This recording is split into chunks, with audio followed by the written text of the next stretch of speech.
Hello, everyone, and welcome back to Nearly by Nature. I am so excited to have a special guest, Diego Sequera, who is a Venezuelan journalist, and he's going to be talking to us today about U.S. relations with Venezuela. Right now, there is a lot of conflict happening in the region, a lot of instability, and Diego is going to provide his expertise. Thank you so much for joining us, Diego. Thank you for having me. More than happy to be here. Yes, I feel like a lot of people don't know what's happening right now with US and Venezuela, especially with Donald Trump attacking Venezuela, basically creating like a force, like a full 360 force around Venezuela, even this the airspace they're taking up they have ships basically cornering Venezuela. And then neighboring countries are also in cahoots with the US right now. So I just want to ask you a few questions. Um, the first is Donald Trump has accused President Maduro and the Venezuelan government of involvement in drug trafficking and has framed this conflict as a national security threat to the United States, stating that, Maduro is basically bringing drugs into the United States. From your perspective, is there credible evidence supporting these accusations? And um, how have they been viewed inside of Venezuela and by international observers? Well, yeah, actually, there isn't. I mean, this is not the actual sincere main problem with Venezuela from the US point of view. And it's actually pretty counterfactual if you follow the official data, which, by the way, could include at least the DEA 2024 report, that there's not a single mention on Venezuela and drug trafficking. Like most countries in especially Northern South America, of course, Venezuela could have a problem being a crossing point from Colombia and or Ecuador. Hmm. But according to data by the UN, the Office of Drug and Crime, also by the World Customs Organization and by the DEA properly, I mean, it amounts to even to 8%, yeah, to 5 to 8%, according to the source, that actually states that's the amount of drugs that goes through Venezuela into the different crossing points into the United States. So it's not about drugs. This is actually politics. It's about basically regime change for several reasons. But like to round it up, the way it has been framed, it could also maybe many of your viewers could recall an obvious example, which is the 2003 WMD hoax regarding Iraq. It is, in a way, the same principle. There are underlying interests behind this, of course, about regime change, but it's not about drugs. Drugs is a procedural excuse. It makes it far more easier, at least that's what they thought, in order to get critical mass to support any kind of new adventure, because this is not the first one Hmm. against Venezuela. But it goes beyond that point, and it has many layers to it. Okay. Uh, so yeah, it's the obvious one. Venezuela has the largest oil reserves in the world by far. Hmm. That's one of the reasons. Then you have also the U.S., which is a bipartisan thing, trying to overthrow the Chavista, the Bolivarian revolution, from government already 25 years into office, ever since the start. Hmm. And they haven't succeeded so far. And they have done basically everything you can imagine, short to a military, direct kinetic operation. So, And yeah, go on. so if Go the ahead. accusations against Venezuela are exaggerated, um, and it's only 8%, which is such a small percentage coming of drugs coming into the United States, why do you think Venezuela has again become a focal point for US confrontation? Why do you think Donald Trump out of nowhere, this also feels like it's very like out of the blue, right? This fight with Yeah. Venezuela. What do you believe is the main reason Donald Trump is going after not only Maduro, but it seems like he's going after Venezuela as a whole. Like I said, they have basically like cornered Venezuela. Um, their airspace, their water space. Yes. I'm wondering what is the reason for this? I think there are several layers to this. And I'm going to try to keep it short in order to keep an idea. Hmm. You have to think, first of all, the role of Marco Rubio in all of this. Marco Rubio really sees this is his opportunity. Marco Rubio is basically a Southern Florida neocon, and he has been quite militant about regime change in Venezuela from a long time ago. And I do think he thinks this is his opportunity for him and his power group. That's one. Then I think Trump was persuaded one more time after the whole debacle in Trump won, which they didn't succeed. They even created an imaginary president. They I think they also showcased to him as a slam dunk, as Hmm. an easy, fast political win, especially after not succeeding in different areas. So I think that also includes that. But there are deeper trends operating here as well. We already talked about the energy. I mean, anyone who actually controls unrestricted US style control on our resources will actually have a big leverage on the energy markets. Hmm. And realigning Venezuela into those strategic interests is one of the most pressing concerns.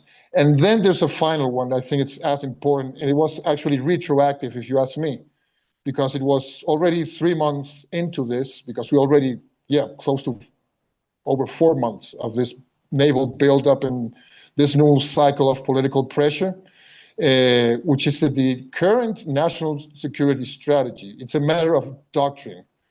And the US now thinks that the US priority, according to this document, is the Western Hemisphere and to expel what they call, this is the Trump corollary, by the way, within the Monroe Doctrine. The Monroe Doctrine, Americans for Americans.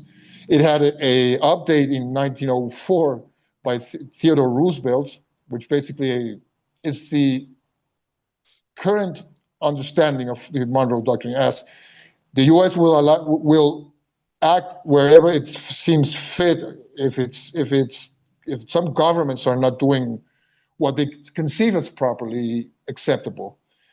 So the new Trump corollary basically says that the U.S. will not allow any extra hemispheric player in the region regarding their resources, choke points, and assets. So that's actually where we are. So it has all this operating. But this happened, yeah, 3 months after they started.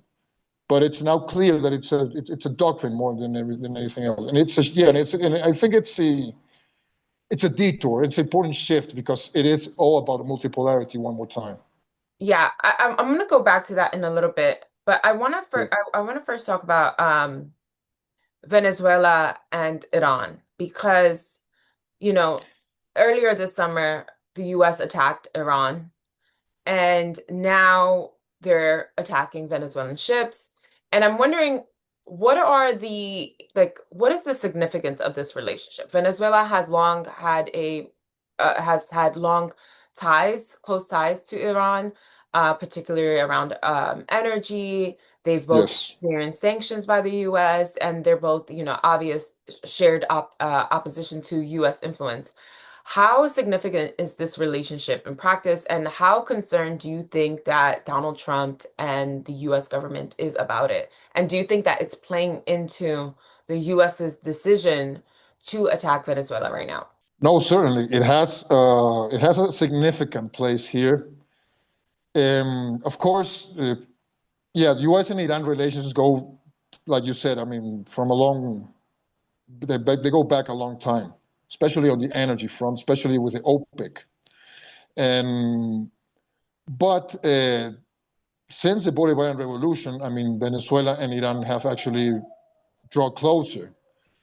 First, because precisely of what the U.S. wasn't able to acknowledge Venezuela in a more rational, coherent neighbor-like relationship. I mean, they want it all, and they don't want any kind of middle ground there. And that's one more time, it's a bipartisan issue.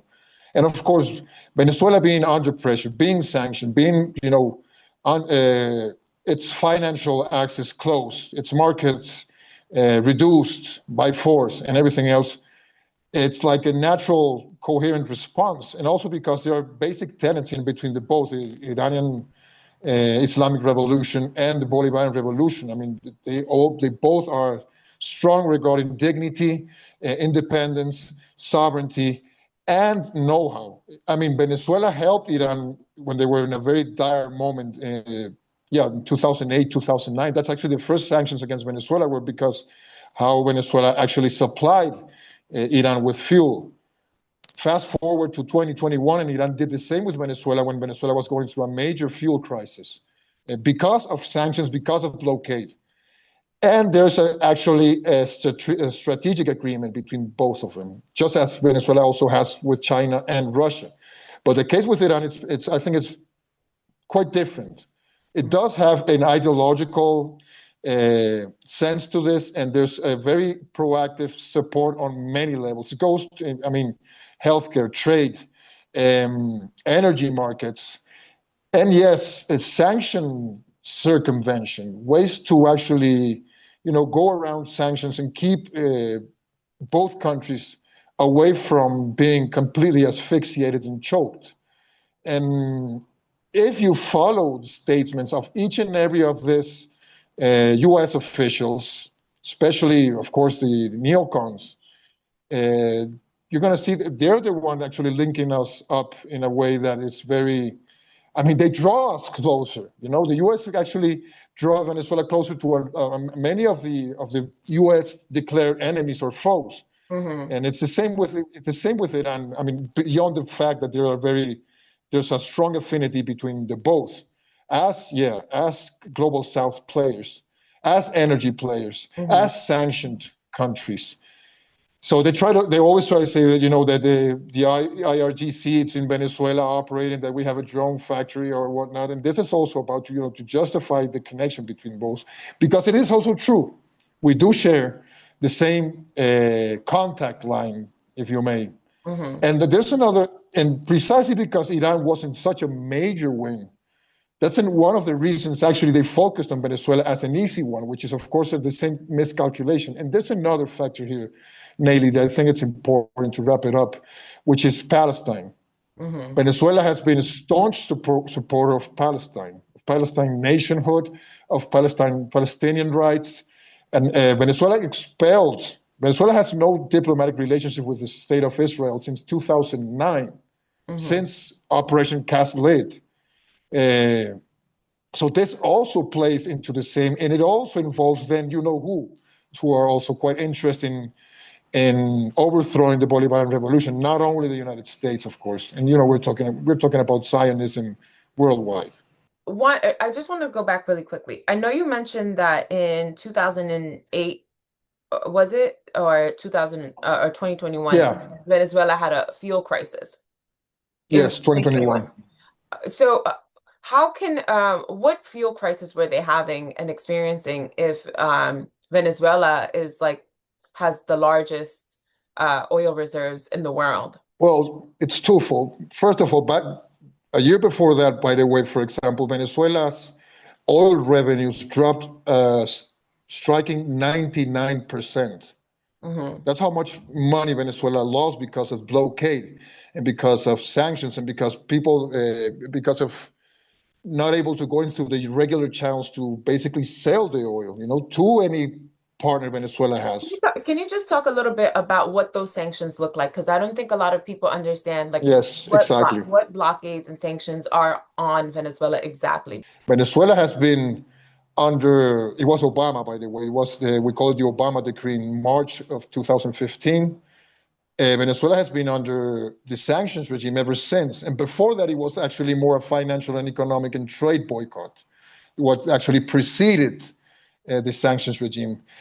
Ever since then, there have been issued above 1,000 sanctions from OFAC, from Treasury Department, and from others, especially aiming the oil industry, which was actually officially targeted in 2017 during Trump won.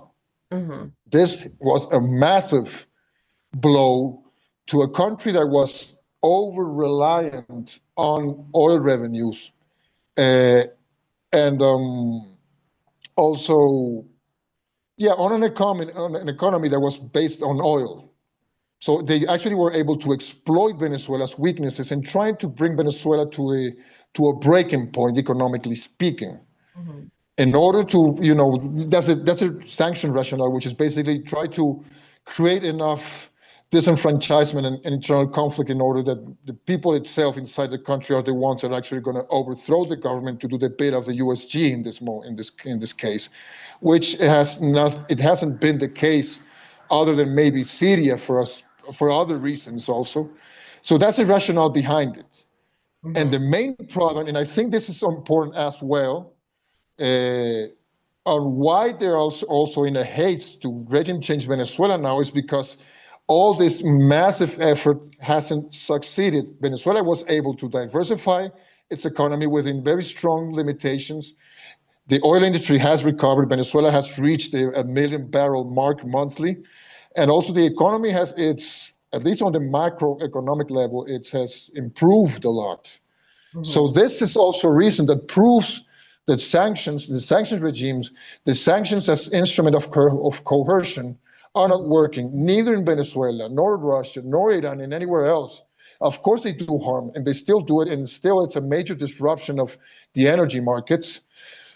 But we all together, by the way, have been able to, yeah, to go around them and to a certain extent to defeat them. That's why you see now that the naval buildup, which I saw at first as a extortion weapon, it's now directly raiding oil tankers that are related to Venezuela and to Iran and others, also China, Hmm. in order to impede this quote unquote shadow fleet to be able to, yeah, to keep selling and buying, to trading with oil in general terms, not only between multipolar players. That this also includes Western companies, by the way. Hmm. So that's a major reason here. So if you see it as a whole, of course it will include Iran, which is also a very important player. And Iran has like the third largest oil reserves in the world, Yeah. also with gas. So The it top, involves everything of this.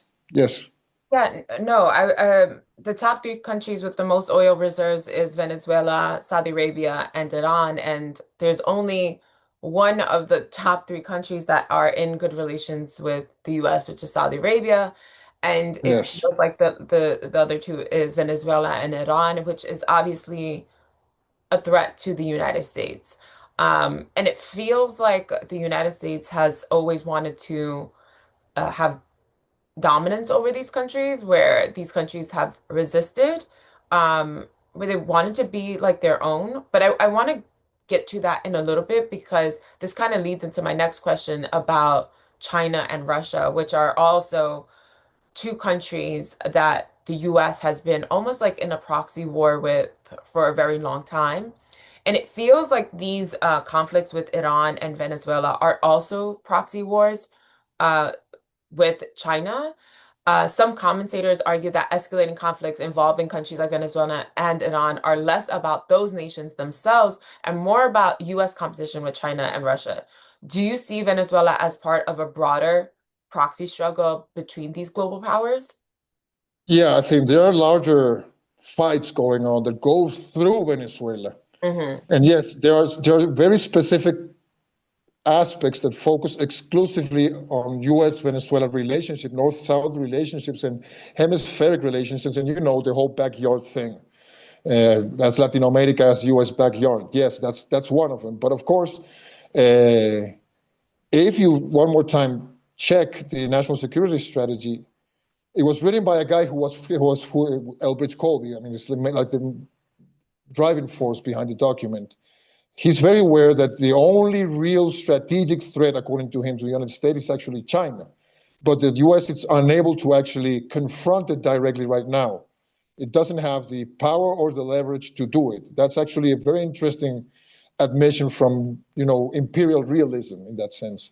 So they have to take this detour and be able to undermine and to deny uh, geographical and otherwise access to China on other areas of the globe. Hmm. And this starts with the hemisphere. You need hemispheric control. The Trump administration is now building not a wall that divides Mexico and the US, it's a hemispheric wall that goes through Greenland down to Antarctica, basically, and that needs to push out of the hemisphere these three major players. And all of them have a very strong involvement with Venezuela. The three of them have strategic long-term agreements with Venezuela, which are very thorough in their You're clauses. talking about Iran, China, and Russia. Yes, exactly. The three big Eurasian players, and the three of them have a different levels of and styles of engagement, Right. but they are very much involved, especially diplomatically and politically, with Venezuela. Venezuela has become like one of the opening gates for multipolarity. And Hmm. that's a problem, of course. And that's part of the problem. So they want to start here in order to build their way to weakening China further. That's why also, for example, now they're like relaxing a bit regarding Russia and trying and making Europe take care of Russia and making their partners, which are actually basically vassals Hmm. around the world, to do their own homework on behalf of the United States and on behalf of the U.S.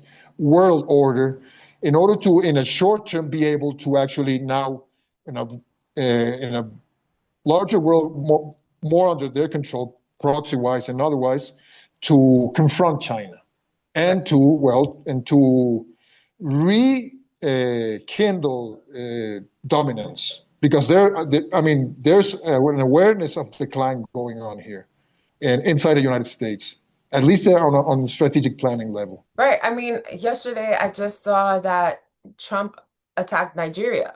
Did you see this?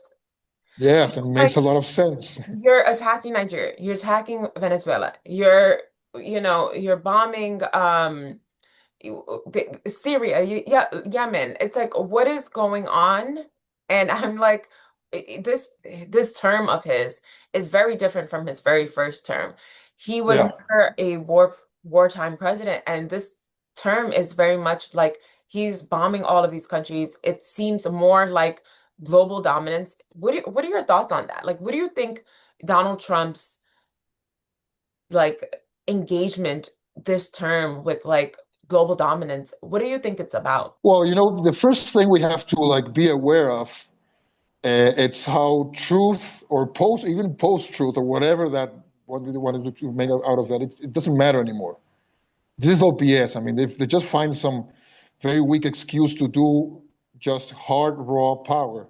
Might makes right kind of moves because there's no, I mean, all the persuasive soft power resources that at some point made sense and also made set up a narrative to explain why they are engaging in a certain area, especially, because of democracy or human rights or whatever. I mean, that's not there anymore. They just find an excuse that's workable enough and go for it.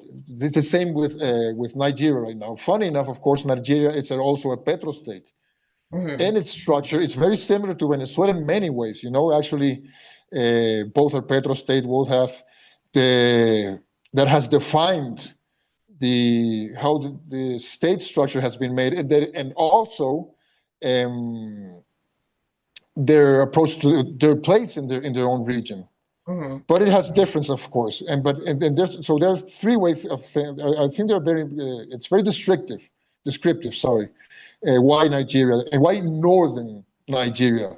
Hausa Muslim northern Nigeria. Hmm. There's an explanation to this. That also it goes first, of course, domesticating Nigeria because all these strikes were actually coordinated with the current Nigerian government. Hmm. But what's next? What's on the other side of of the northern Nigerian border?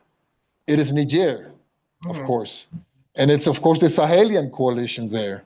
So it's a foothold to one of the most important geopolitical developments in the world, which is what's going on in the Sahel right now. The poorest countries in the world, uh, setting up a confederation, an alliance, expelling all colonial players, and trying to get a complete hold on their resources and their sovereignty and their right to have, yeah, dignity, and also to use their wealth to develop. It's as simple as that. I mean, so it's funny that this is going on currently Hmm. with Nigerian support. So yeah, as you can clearly see, all this, there are some of these operations that are straight up U.S. related. It's about U.S. interests, but there are other ones, of course, like you mentioned Yemen, Yeah. that have to do with a very strong faction inside, of course, the current power structure inside the White House and its whereabouts, which is, of course, Israel. Hmm. This would explain also why there's like this new, uh, yeah, this all this that's going on now in Yemen that also involves regional dynamics, be it, of course, Saudi Arabia or the UAE, Yeah. among others, which I, are also, well, yeah, go on. no, please finish. Which they're all partnering up. I mean, they're also playing their own interest and their own strategic depth interest, and but at the same time trying to play with to go along with the unipolar approach of the United States and Israel, of course, which is like you never know when it starts one and when the other ends up. So Hmm. that's all part of the dynamic. But I don't think these are demonstration of strength. I don't think these are hardcore power projection. I think these are desperate moves, Yeah, quite it's desperate what it moves. feels like.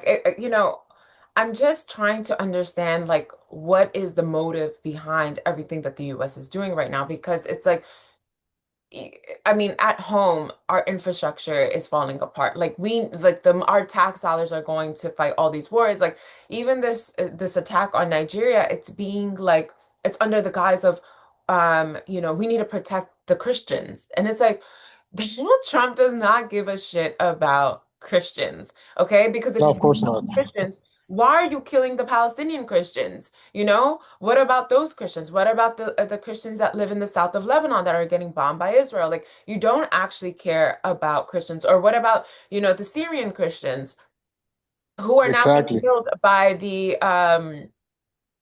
Giuliani's entire regime. So it's like you don't actually care about Christians. This is again like the same thing as, Venezuela has drugs, so let's go bomb them. Iraq has nuclear weapons. And another Christian country, by the way, overwhelmingly Catholic, like Marco Rubio himself is also Catholic. So yeah, I mean the Christian thing is just And people are buying into this, and I'm like, it's so frustrating. And I'm wondering, was it always this bad, and I'm just tuning in, or is it actually accelerating? Because it feels like before things were slowly taking its time, and now it just feels like it's a free for all, and it's like bombing every country. It's like constant, like the fight for global dominance has become yeah. so fierce. And I'm wondering, what is this about? And the only thing that I can arrive to is that this has everything to do with Israel. If I'm being honest, this feels like this has everything to do with Israel. It feels like um the US has like Israel has always been America's largest like Yeah. asset. Aircraft carrier. Yeah, it's their most expensive asset, and they really regard it as something like America would be willing to go down for Israel. And I'm wondering if this is all tied to the need for global dominance. And then my last question to you also, in do you think that countries like China, Venezuela, or Iran realistically would step in if Venezuela is attacked by America? You know, this question comes a lot when I'm giving some interviews, and I don't think. I mean, I don't think it's going to happen that way. I mean, there's already a significant support, technically and military. Thinking about the Russians, for example, and China's more into a more diplomatic clout, Hmm. more than something else. Iran is different.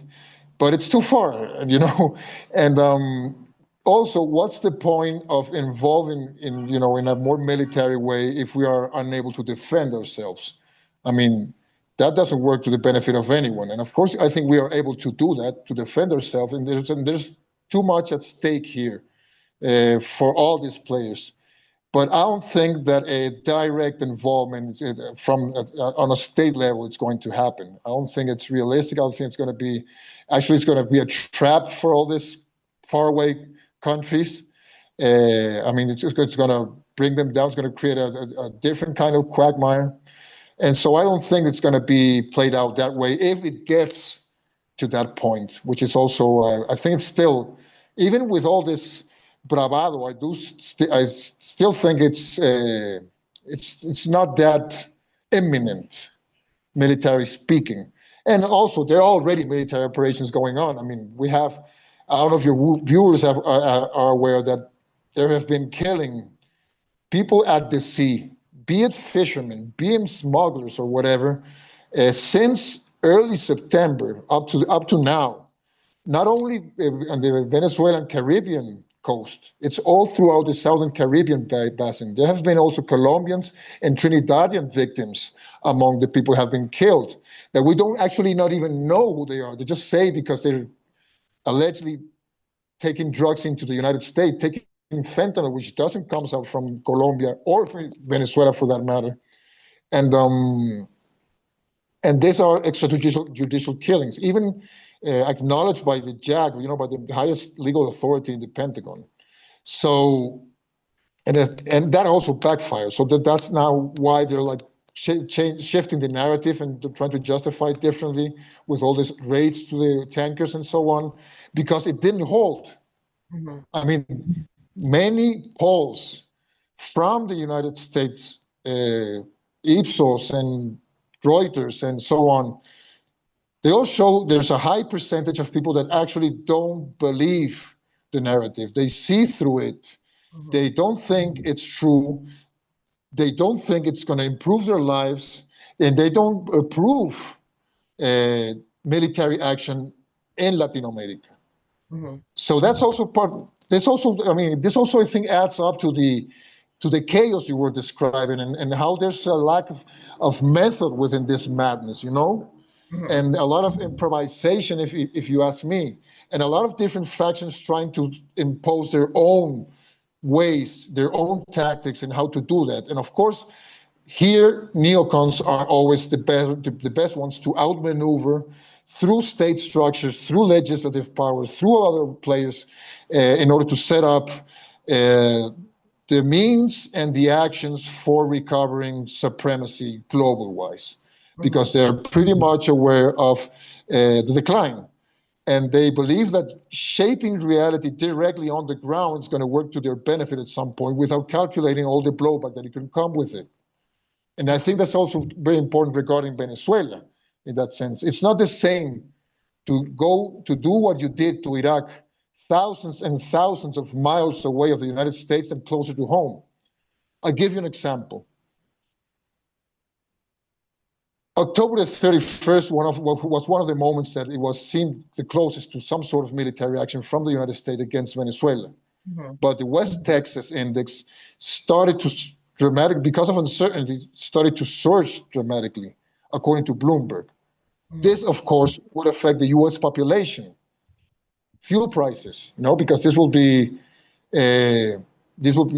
going to the other oil markers, and it will get into the benchmark, which is the Brent, and that will actually rise the cost of fuel inside the United States. So the thing is that this is how descriptive and how harmful it actually is to take this approach against a hemispheric country, and how much harm it's actually going to do to the United States population directly. Mhm. So this shows you how self-destructive all of this misadventure actually is, and I how mean, suicidal it is also, I think. but what doesn't help too is that in trying, like you were saying, like people online are able to see through this. However, there are people in diaspora, like Iranians who live in diaspora or Venezuelans who live in diaspora, who are like, no, we need to bomb Iran. We need to bomb in Venezuela. We need to take these regimes out because these regimes are harmful to the people. They're killing our people. And I want to know from your point of view, um, like what is the general mood among Venezuelans today? Do you think that there is any truth to, Venezuelans who are supporting U.S. pressure, or even military intervention against Maduro, stating that he is a vicious dictator? What are your thoughts on that? And what do you think is the general mood, I guess, among Venezuelans who are living in Sure. Yes, yes, of course. I mean, and then first of all, there is a major split, a major gap between how people conceive what's going on from Venezuela, inside Venezuela, and another one with certain diasporas. Mhm. Because, also the Venezuelan diaspora must be like the most recent one. And of course, it's strictly related to what we've always gone through. But many of the diaspora that has enough time and money to go into social media and to support all this and to say all this, support all this military aggression and convince themselves that it's gonna be, highly surgical and nothing's gonna happen other than the bad guys being arrested or killed or whatever, and then it will be a rosy picture and a wonderful comeback of the Venezuelan of the past, which is not like they actually say it is. That's that's a nostalgic cognitive bias they have there regarding how was Venezuela before the Bolivarian Revolution. Inside Venezuela, it's different. First of all, because we've gone through so many operations of this kind, so Mhm. many, uh, so many intense agendas, and so destructive, and people are actually fed up of this, regardless of their support to Nicolás Maduro.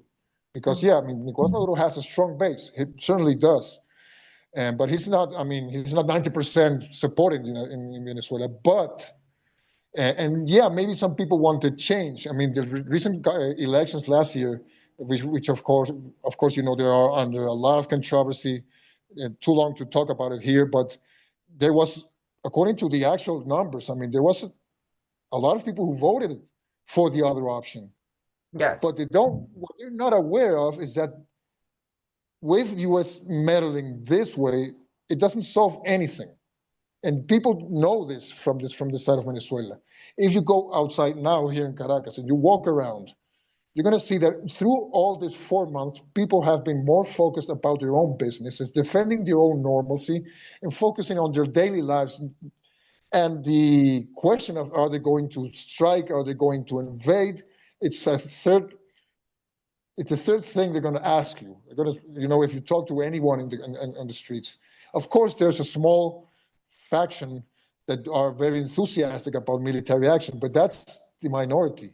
According to polls inside Venezuela, it's a range from 60% up to 90, depending on the polls you made. There are against a U.S. direct military action in Venezuela, or even directly solving out Venezuela's problems. Hmm. And this goes beyond Chavismo. This is Latin American nationalism at its finest. I mean, you're actually poking on very deep embedded elements from the Venezuelan fabric that goes beyond Chavismo, and they won't allow foreign players to violently do their bid, Hmm. regardless of what they want, of the change they want. I mean, even from a Chavista perspective, you also want change. You want to improve your life. You want to adjust to the current needs. But you want to do it. We want to do it ourselves. Hmm. Be Right. it whatever, even a change of government. I dare to say. Right. I mean, that could be acceptable if it's not under these terms, under these dangerous, destructive, suicidal terms that are actually. I mean, it's quite clear if you see Mayra Corina Machado's Hmm. statements. Also, how she's just basically saying this is going to be a windfall. It's going to be a massive fire sale for U.S. companies. It's going to become the U.S. energy hub of the world. And that's code word for just giving away all our resources, riches, and our sovereignty and independence. Right. And people are not on board with this. Maria Right. Corina Machado has a strong, of course, small, strong support in Venezuela. I mean, a very militant one. It was higher last year. It has dropped ever since. And this would explain, by the way, the Mhm. Nobel Prize, the Yes. Peace Nobel Peace Prize. That was one of the reasons I think they just it was a steroid injection in order to do some, to put her back in front and center of what the alternative is. Maria Corina Machado, by the way, is a Marco Rubio asset. Trump is actually wary of that Venezuelan opposition because he felt duped by them in his previous term. Mhm. He felt conned by them. So this is actually Rubio, the one that's putting her in the middle. And Right. if you follow Trump's statements regarding her, you know that that's the case. I mean, he's not an enthusiast of her. But Right. if it's gonna give us all the oil, like he said during the campaign, so be it. But I think Trump even would be able to go middle ground to accept some sort of agreement that goes closer to his interests more than Rubio's and the neo Southern Florida neocon yacht club they have. So so that's the thing. Right. There's no support for this. There's no support for this operation, So regardless of the definitions of change you want.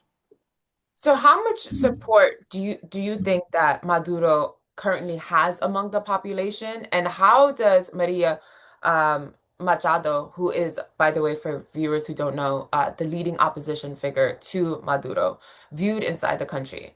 Do you think that most Venezuelans also support political change through elections, foreign pressure, or internal reform? I think it's very nuanced. That's another thing. They just force fed the audience saying that Maria Corina Machado is the actual and the only opposition leader. She's not actually. Hmm. There's also a moderate legal in the same in the sense that they acknowledge the state, they acknowledge Venezuelan laws, they recognize that they're not in power, and they want to go through the political process. They want change as well, moderately through elections, through actual policy and politics, instead of this disruptive maneuvering, which also are part of the general landscape. And this part of the opposition has been also through a lot of hard pressure. They have also been sanctions. They also been blackmailed and bullied by figures like Maria Corina Machado and Leopoldo Lopez and others who are actually also part of the landscape, but they need to be oblivious and negligent about this detail. It's more like any other country. It's far more complex and nuanced, the political frame in which things happen. And yes, you can find the three of them. You can find Chavismo that support Nicolas Maduro and they just want to improve.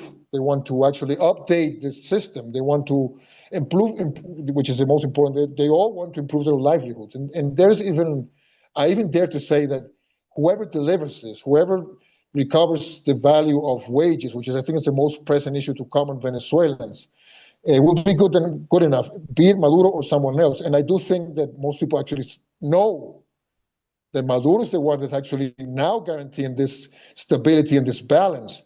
It has been proven before. When Juan Guaido, the imaginary president we had back in 2019, was there, and COVID started, many people, what was the state that started to protect the population? Was it Guaido or was it the actual Venezuelan state? And furthermore, even now, there are many flight deportations going on, even now from the United States. Venezuelan citizens are deported from the United States. And who are the ones actually going there, pick them up and bring them back to Venezuela? It's the Venezuelan government. So you have also realist elements here that are just not so easy to deny that they're there. And this is important. And this kind of, just to finish this point with you, because I think it's sensitive, this kind of operations actually stalls any possibility of any natural development and outcome inside Venezuela or anywhere else for that matter. Do you think that Maduro is the best person right now to lead Venezuela? And do you think that majority of Venezuelans who are living inside of Venezuela support Maduro? I think it's a strong basis. I won't say it's the overwhelming majority at this point, but I do think personally, I do support him. So this is, of course, this is viewed from that end. I do believe that now that there's no one else able to ride the situation who also has experience, the audacity and the wits to actually manage such a complex one. He has done it for more than a decade, and he has overcome, I mean, unimaginable threats and even assassination attempts of sorts. I mean, so much. And I do believe that regardless of what comes afterwards, I think he is the one now able to actually navigate the country at this moment. Mhm. And this kind of crazy operations actually don't work if you want to see some sort of more natural change, like I've been saying. So yes, I do personally believe that no one else now is capable to manage such a complex moment and also so cognizant, regardless of of state speech, that he's able to understand how deep this goes and how dangerous any dramatic disruptive change could become, because it won't be, it's not about Maduro, it's not about Chavismo. It goes beyond that. It's about full unrestricted control, and that the population, the rights of the population, the livelihood of the population doesn't matter. Actually, which is the usual neocon stuff, they thrive in chaos. Mhm. They thrive. They make more than profit in a chaotic environment more than a, more convenient one. What do you think is the biggest critiques about against Maduro right now, from people The who are living economy. inside of Venezuela and outside of Venezuela? Well, inside Venezuela, it's the economy. Mhm. And there can be a lot of obfuscation regarding the causes of the problems with the Venezuelan economy. When I say obfuscation, people deliberately omit and deny that the sanctions regime has a saying here. It does, a definitive one. There's no actual adult conversation about what's going on in Venezuela that doesn't, if you rule out sanctions, it's already a biased discussion. So you have to take sanctions as the starting point. Mhm. Now, mismanagement, corruption, that kind of problems, yes, for sure there are. Not only that, I mean, under sanctions, this kind of problems actually could grow because, first of all, because of the local problems we have already, the secular elements of Venezuelan society history, but also there's nothing more corrupt and criminal than sanctions themselves. So the way you actually go through them, face them, and circumvent them are, of course, they're going to be, if if we're going to play that the laws are normal and they're being practiced as normal as you can imagine, and they are legal, which they're not. What then? What's the most corrupt element here? What's the most the most destructive factor here? Venezuela, before sanctions, especially during the Comandante Chavez years, set an example. They showed that it was possible to do it a different way beyond the U.S. direct control. And that's one of the issues here. They don't want to show that Venezuela can succeed under these terms as it is already doing it, Mhm. being undefeated not only by sanctions, but also to such powerful, massive operations. I mean, we're talking about irregular warfare. We're talking about color-coded revolutionary process. We're talking about revolutionary, of course. We're talking about even tensing up the state structures to a point unrecognizable and to a point that many other countries wouldn't be able to resist as the Venezuelan population has, as the Venezuelan government has. So that's like the most important thing here, Mhm. uh, this is what people must be aware of. And of course, There is also an ideological bias, especially from the people outside. But those people on the diaspora that support war, that support violent regime change, they're not going to come back to do anything about this Right. because there's this class element which they always, and this is something very well embedded in Venezuelan mindset also. Rich people want the poor to do their bit in order to then afterwards reach power. And not only the Venezuelan politicians, but also if you follow the think tank literature regarding what to do around Venezuela, now they all say that the best outcome would be some sort of internal uprising, internal regime change, a coup d'etat, civil war, or whatever that ease up things. They all know that they need to break Venezuela from the inside in order to make this succeed, and it's not succeeding.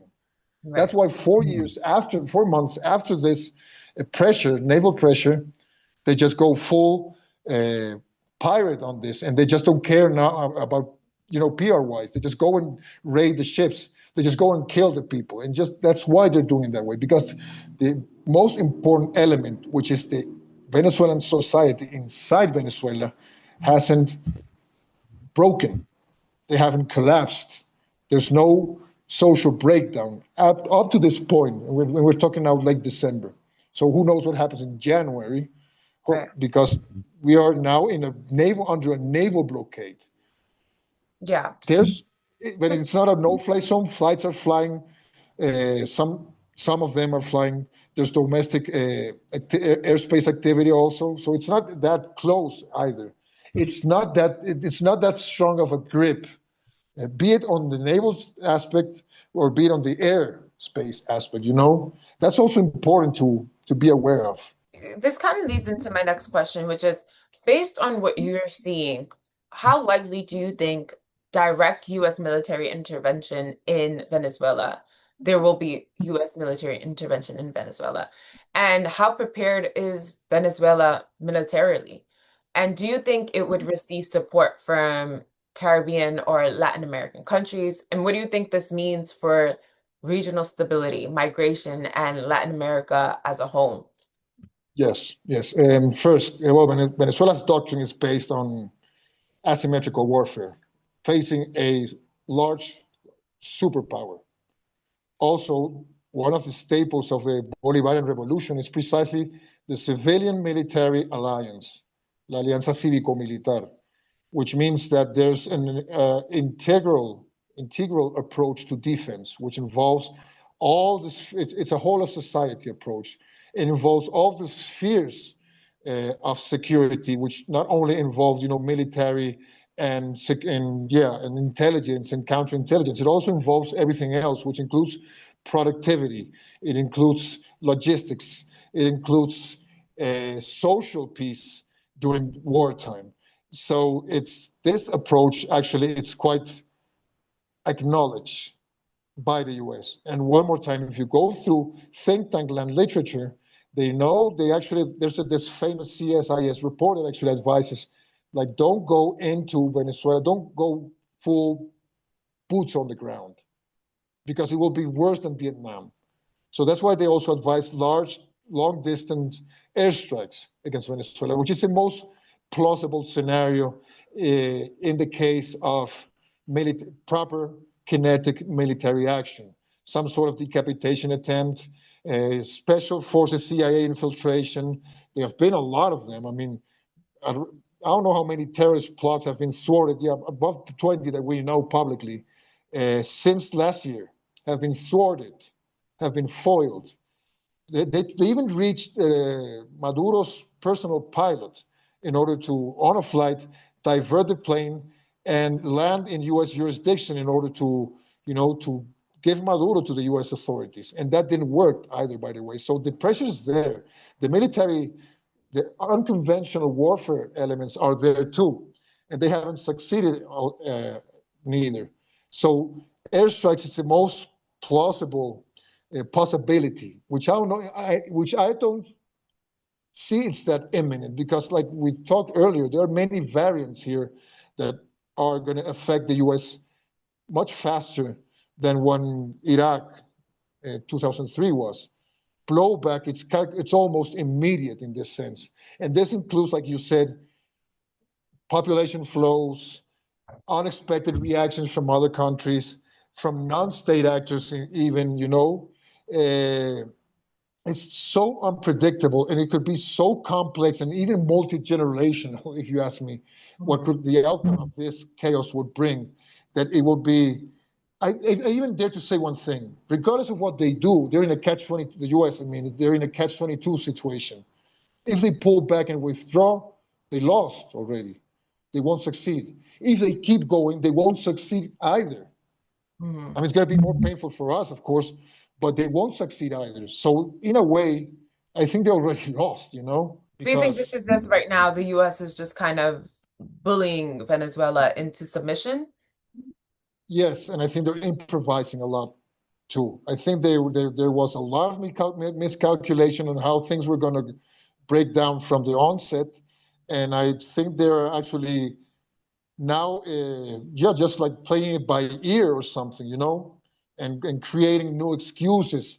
And there's even a lot of pushback inside Congress, for example. Of course, they just lost a week ago, I think, the authorization of use of military force, but by a very slight margin. And Hmm. of course, the Democrats now are using this not because they love Venezuelans, not because they're concerned about Venezuelans, but because it works for their benefits in domestic politics in general. It works to undermine Trump or any of its factions also. So all of this shows how complicated it's turning for them to do something. That doesn't mean, of course, that they won't do it, that they won't stop, that they will try to use now regional proxies in order to do this, to build some sort of consensus or something, a regional one. What do you think this means for the Latin American region and also the Caribbean? Yes, of course. The Caribbean, it's like their Mare Nostrum. It's like the Mediterranean for the Romans. It's the same imperial dynamic. And funny enough, they always try to, to downtown the importance of the Caribbean insular nations in all this, and the Caribbean space in general. Uh, but this shows how strategic and definitive it is for the United States. Same with the rest of the hemisphere. I mean, the region has huge resources, being, lithium in the south, and the oil and the gas and the gold and the coltan and everything in Venezuela, and everything else. So it's actually the U.S. Lebensraum. It's actually I mean, and yes, and I'm being deliberate in using a Nazi term here, or a German reactionary geopolitical term that was then owned by the Nazis, which is, yeah, the Lebensraum. They need a living space in order to not keep going in this self-destructive path they're into, because they'd rather do this than to come into terms to what the actual reality is in the world. So they need to control the whole Western Hemisphere, and they're actually doing it. I mean, if you want to see how far this can go, just look at Argentina. Look at Javier Milei. Look at how they actually saved him from a major electoral defeat a couple of months ago. This goes in pair with what we're doing, with what they're doing to Venezuela, and also threatening Colombia now. So it's, yeah, a carrot and stick situation one more time, all over again. Right. And this also shows the importance and the necessity the empire has in order to control all of this. In order, they say it's to confront China, but you can also think it's also to get its imperial mojo back in some way or another. I Yeah. think it amounts to that.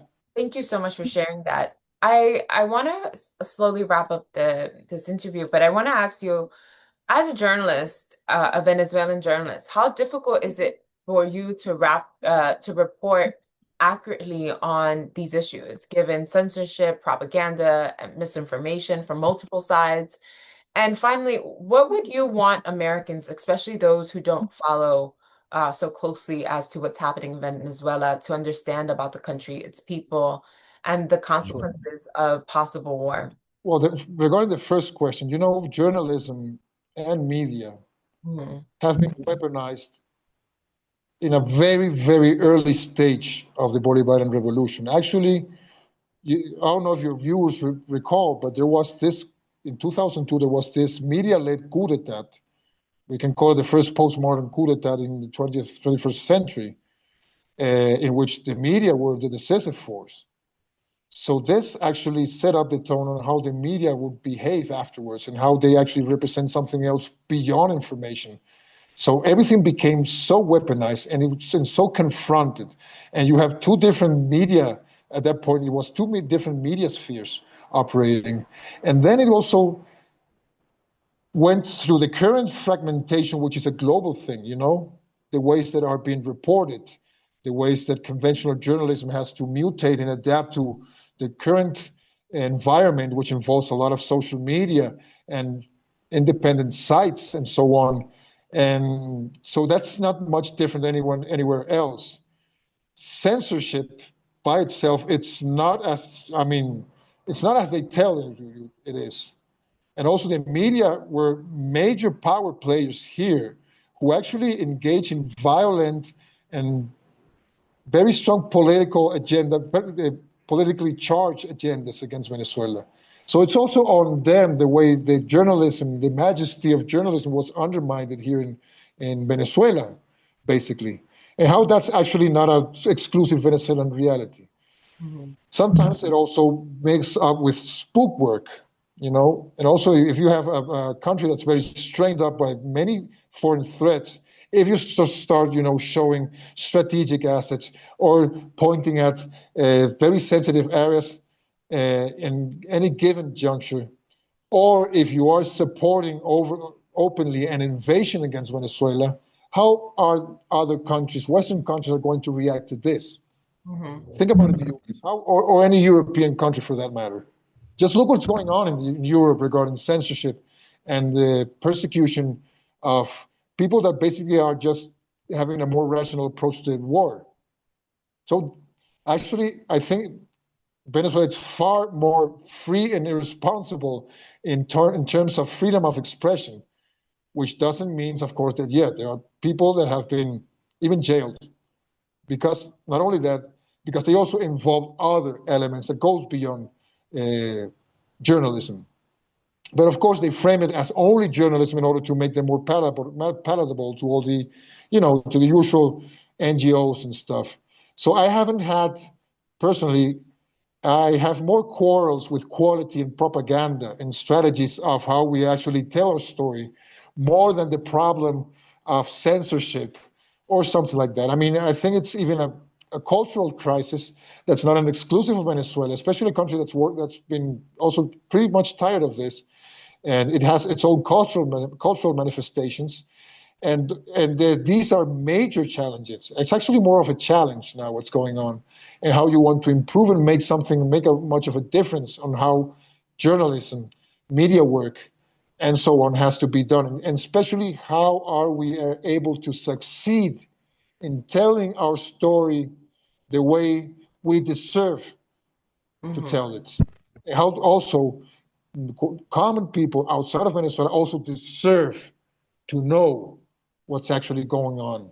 So this also, of course, touches the next part of your question, what to do about Venezuela and what that would mean. First of all, I mean, we're all suffering from the same kind of problems.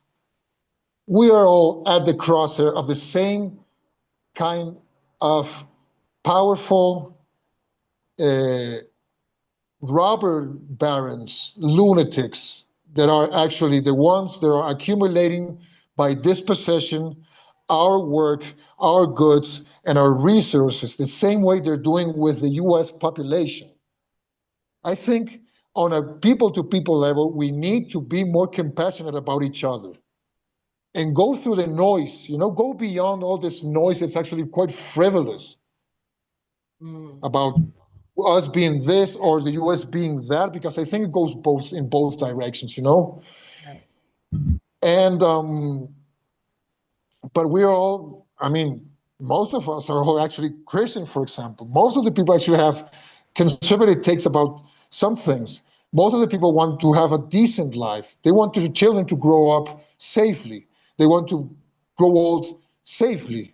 They want to make a meaningful life out of themselves, of their projects, and so on. And I think that's one of the most important things. And this kind of things precisely go completely against it. I think in the United States, they have to be more aware of where the actual enemies are and how they go beyond a left-right kind of paradigm. This is up and down. This is Right. above and below kind of division. And we are all, by the way, on the low part of this. So we have that's just one common cause among population everywhere in the world, especially in the West, because Venezuela is also a Western country. Okay, it's subordinated, what global South, and whatever you want, but it's still the West, Mhm. geographically and otherwise. So actually, we have a lot more in common than we can imagine, and we suffer for the same. So we are also very close through suffering, and this is a very Christian take, I know, but I think it also makes sense. And we also want, we're all God-fearing people. We want the sacredness of life, of happiness, and a shared, decent, and dignified horizon for us all. Yeah. We just need to be clear about it. And we Right. go beyond the noise and go beyond the circus and go beyond the manipulation and the obfuscation and the gaslighting of the ruling robber barons. Well, thank you so much, Theo. This was an amazing interview, and thank you so much for sharing your expertise. I hope that Thank you. people who are watching get to learn a little bit more about what's happening in Venezuela. And I hope that this conflict doesn't actually go into military war because that would be catastrophic for Venezuelans who are living inside of the country and obviously for the region. And no one wants to see that. Yeah. Um, but yeah, let's hope for the best. Thank you so much, Diego. And Thank I will you. list your contact information, do you have Twitter, social media? Yes, I do have. I have a Twitter handle. Just look for my name, Diego Sequera, and it will appear. I Yeah. think it's I'll link it down below so people can continue following you. yes. I'll send you the Diego's an links. amazing journalist, and I hope you guys continue to follow his work and continue to follow everything that's happening in Venezuela with the US. Thank you so much. Thank you, Nelly. Thanks so much for this, and thank you for the concern Yeah, and the will to learn and to of share. course. You know we're at the same side. You don't have to. We don't have to discuss that. Thank you so much, Diego.